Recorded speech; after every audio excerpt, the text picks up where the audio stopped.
Aula de gramática, período composto por coordenação, período composto por subordinação. Fala, meu povo que estuda, tudo bem? Vamos aí para mais uma aulinha de língua portuguesa, tá bom? Espero que todos estejam bem guardados em casa, tá bom? Pessoal, hoje nós vamos falar aí sobre o período composto por coordenação e o período composto por subordinação, tá bom? Deixa eu só aqui acender a luz para facilitar o contraste. Pronto. Então, essa aula ela é super importante porque ela vai trabalhar aí não só com a parte de gramática, mas também com a parte de linguística. Como assim, professor? Como assim?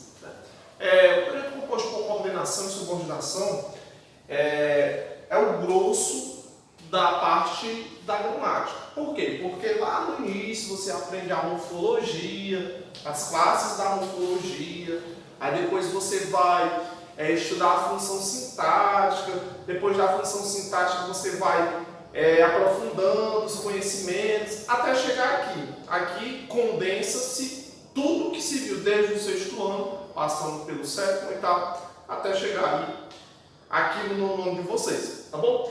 Então, quando eu falo de período composto, olha que palavra linda, pessoal, composto. Ai, professor, é um posto? Não, pessoal. Quando eu falo composto, eu falo de composição. Se é uma composição, eu não formo nada só com uma coisa. Eu formo com várias coisas. É por isso que o período ele é composto. Ah, professor, e o que é período? Período é um conjunto de orações, né? Ah, professor, o que é uma oração? É uma frase que tem verbo. Ah, professor, e o que é uma frase? É um conjunto de palavras que tem sentido completo. Olha só a coisa, né? Então, gente, quando eu falo de período composto por coordenação, eu estou falando propriamente, né, das próprias, das cujas lindas orações coordenadas. Ah, professor, o que é uma oração coordenada? Você deve estar se perguntando. Mas vamos estudar agora, gente. Calma, tranquilidade. Ó, as orações coordenadas, pessoal, elas são orações que são independentes. Independentes de quê, professor? Do pai e da mãe delas? Também, né? Elas são independentes semanticamente e estruturalmente. Ah, professor, como assim? Independentes semanticamente e estruturalmente. Semanticamente são independentes de sentido. E estruturalmente, elas, cada uma faz o seu papel. Só são ligadas por alguma coisa. Tá bom? Olha só, gente. Ó, aqui eu tenho o seguinte exemplo. Olha que coisa linda e que coisa maravilhosa. Ó. Ela nada e ele corre. Eu tenho aqui quantas orações? Muito bem, quem acertou duas, acertou, né? Ó, ela nada. Eu tenho aqui a primeira oração, né? Primeira oração. Ele corre. Eu tenho aqui a nossa segunda oração. Tá bom? Então eu tenho a primeira oração aqui, a primeira oração, e aqui eu tenho a segunda oração. E o que liga essas orações? É justamente ela. A conjunção. Então, a conjunção está fazendo a ligação entre essas duas orações. A conjunção, ela é o elo, né? Então, compreendendo isso, vai ficar fácil saber por que semanticamente e estruturalmente. Ó, suponhamos que eu não tenha aqui essa parte da segunda oração. Se eu disser somente ela nada. Quando eu digo somente ela nada, tem sentido completo. Ela nada. Pode ser a resposta aí de alguma pergunta, sei lá. Né? Vanessa, você nada? Aí a Letícia pega e diz, ela nada. Né? Muito bem. Então aqui ela vai ter um sentido completo. Quando eu retiro essa parte aqui e eu deixo só a segunda oração, eu tiro isso aqui, ó. Eu deixo só a segunda oração, ele corre. Quando eu digo ele corre, também tem sentido completo. Então, ela é independente sintaticamente. Por quê? Porque se eu tirar essa parte aqui e deixar só o ela nada, tem sentido completo. Se eu tirar essa parte aqui e deixar só ele corre, tem sentido completo. Então, independente semanticamente, de sentido. E estruturalmente? Estruturalmente do mesmo jeito. Se eu deixar essa parte aqui, que eu chamo de primeira oração, né, sozinha, ela vai ter, se eu arrancar essa parte aqui, se eu arrancar essa estrutura aqui, ela vai ter sentido completo. Moral da história. As orações coordenadas, né? As orações coordenadas, elas são independentes. Ou seja, se eu tirar um fragmento, ela continua tendo sentido. Tá bom? Quero que vocês fiquem espertos, vocês fiquem aí bem orientados com relação a isso aí. Bom, pessoal, elas podem ser sindéticas ou assindéticas. Ai, professor, o que é isso? É um remédio? É sindética? A sindética não é um remédio, pessoal. Quando eu digo que uma oração coordenada, né? Ele é um período composto por coordenação, essas palavrinhas que tem aí os seus sinônimos, eu estou me referindo justamente a essas estruturas que vão ter ou não conjunções coordenativas. Ai, professor, que coisa louca, né? Sindética, pessoal. Uma oração coordenada, ela é dita sindética quando ela tem o quê? Quando ela tem conjunção. Ai, professor, quer dizer que a conjunção... Eu estou entendendo. Quer dizer que a conjunção é o elo, né? Entre essa oração e essa outra. Ou seja, professor, liga, né? Exatamente. A conjunção vai ligar. E quando essa oração ela tem conjunção, eu vou classificá-la como oração coordenada sindética. Oração coordenada sindética. E professor, e se não tiver aí uma conjunção, como é que fica? Fica uma oração coordenada assindética. Por que assindética? Por que assindética? Porque eu não tenho conjunção. Ah, professor, estou entendendo agora. Quer dizer que se uma oração ela tem conjunção, ela é sindética. E se ela não tem conjunção, ela é assindética. Você acertou, porque esse A aqui significa negação, não tem, né? Não tem conjunção, é por isso que ela é assindética. Então, meu povo, essa aula, ela é super tranquila, ela é super fácil, é por isso que eu estou indo aí no passo a passo, que é para vocês não errarem aí na hora das questões, na hora de revisar e tal, na hora da provinha de vocês também. Bom, então o que acontece?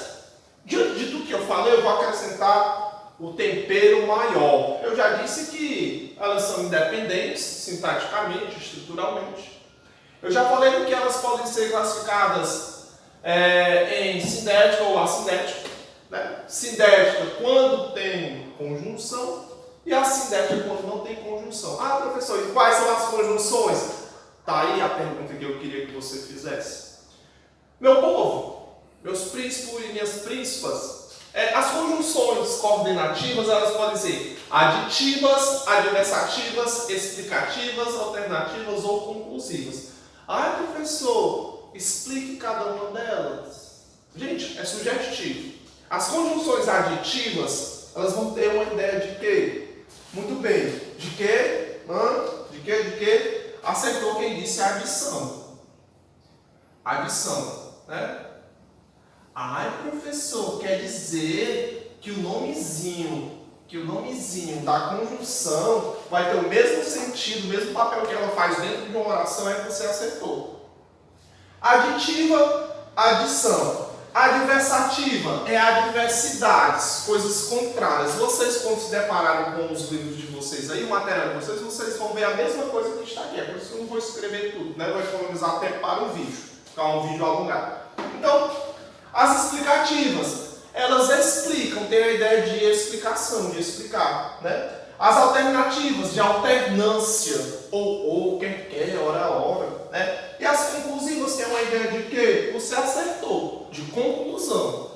Vários professores sabiam que elas eram fáceis assim, não, meu povo. A mesma coisa que elas demonstram aqui, vai ser na hora da oração, na hora da prática. É por isso que vocês não devem aí tremer na base com relação ao... O nome é grande, eu não vou mentir não. Período composto por coordenação. Ah, professor, a escola, a coordenação é O nome é grande. Porém, se você se ligar nessas características aqui, ó, morreu Maria Preá, tá bom? Eu vou pausar o vídeo aqui e nós vamos agora para o período composto por subordinação, tá bom? Até já já. Então, pessoas, voltando, né? Agora para o período composto por subordinação, esse nós temos que ter um cuidadinho mais clínico, né? O que acontece? Pessoal, as orações subordinadas, elas são diferentes, né, das orações coordenadas. Por quê, professor? Por quê? Por quê? Isso é um porquê, por quê, por quê? Gente, nesse caso, elas são dependentes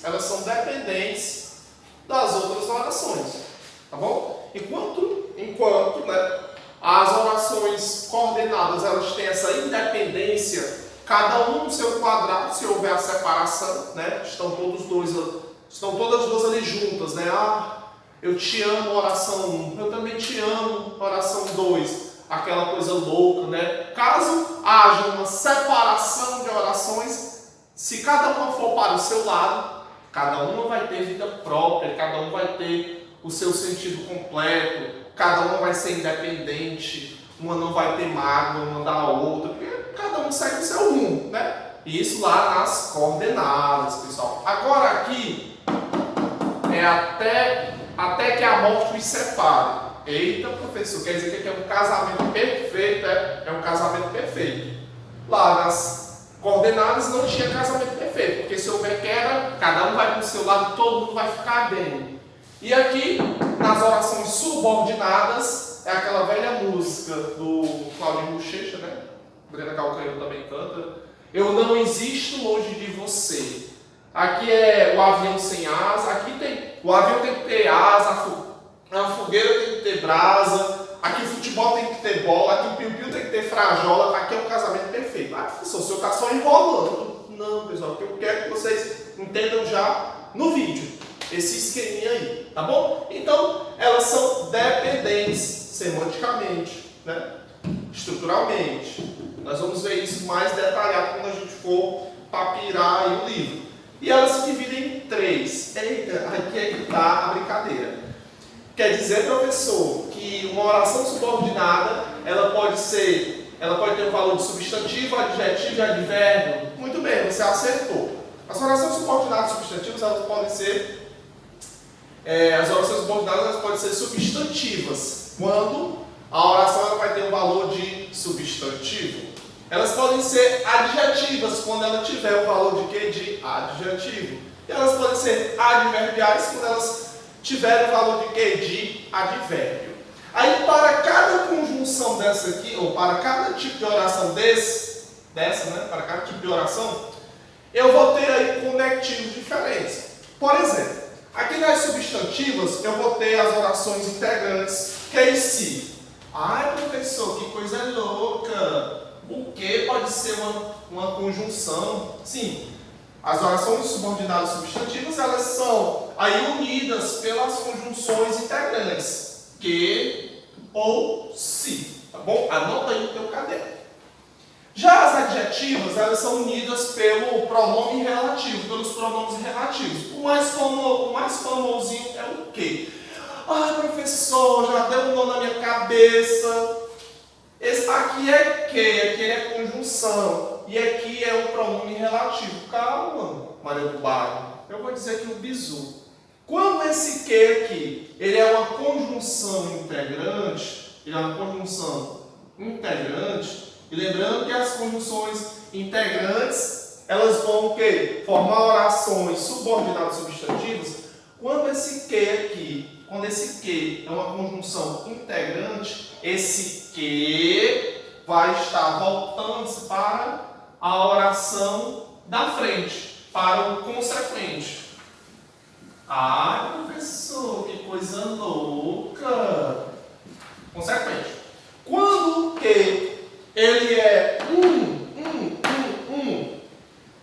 adjetivo, ele tem valor de adjetivo, o adjetivo, ele vai se voltar para o seu antecedente, tá bom? Antecedente.